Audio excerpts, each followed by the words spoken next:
मैंने अपनी दादी को पढ़ना कैसे सिखाया। लेखिका कहती है कि जब मैं लगभग 12 साल की थी तब मैं उत्तर कर्नाटक के एक गांव में अपने दादा दादी के साथ रहती थी। उन दिनों यातायात व्यवस्था अच्छी नहीं थी, इसलिए हमें सुबह का अखबार दोपहर में मिलता था। साप्ताहिक पत्रिका एक दिन देर से आती थी।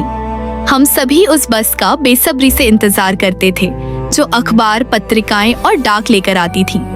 उस समय कन्नड़ भाषा में त्रिवेणी एक बहुत प्रसिद्ध लेखिका थी। उनका लेखन सरल और प्रभावशाली था।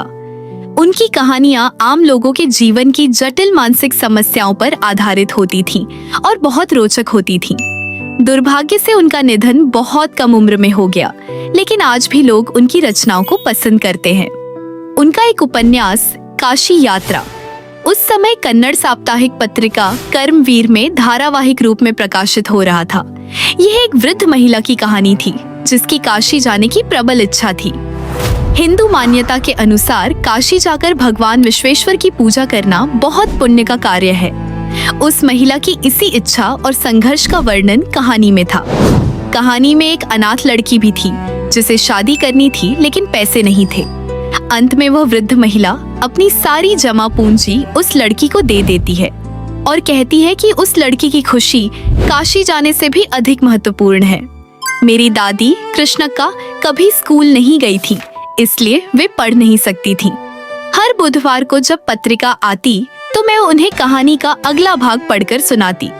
वे सब काम छोड़कर बहुत ध्यान से सुनती थीं और बाद में पूरी कहानी याद कर लेती थीं। उन्होंने कभी काशी नहीं देखा था, इसलिए वे कहानी की नायिका से खुद को जोड़ती थीं और आगे क्या होगा यह जानने के लिए हमेशा उत्सुक रहती थीं। एक बार मैं अपने चचेरे भाइयों के साथ शादी में पास के गांव गई। वहां हम बच्चों ने खूब मजे किए और मैं एक हफ्ते तक वहीं रुक गई। जब मैं वापस आई तो मैंने अपनी दादी को रोते हुए देखा। मैं बहुत हैरान और चिंतित हो गई। रात को दादी मेरे पास आई और अपने जीवन की कहानी सुनाने लगी। उन्होंने बताया कि बचपन में ही उनकी माँ का निधन हो गया था। पिता व्यस्त रहते थे और उस समय लड़कियों की शिक्षा को महत्व नहीं दिया जाता था, इसलिए वे कभी स्कूल नहीं गई। फिर उन्होंने कहा कि जब मैं बाहर थी तब पत्रिका आई, लेकिन वे उसे पढ़ नहीं सकी। इससे उन्हें बहुत असहाय और निर्भर महसूस हुआ। उन्होंने कहा, हमारे पास पैसा है, लेकिन अगर मैं पढ़ नहीं सकती तो उसका क्या फायदा। इसके बाद उन्होंने दृढ़ निश्चय किया कि वे कन्नड़ पढ़ना सीखेंगी। उन्होंने दशहरे तक खुद से एक उपन्यास पढ़ने का लक्ष्य रखा।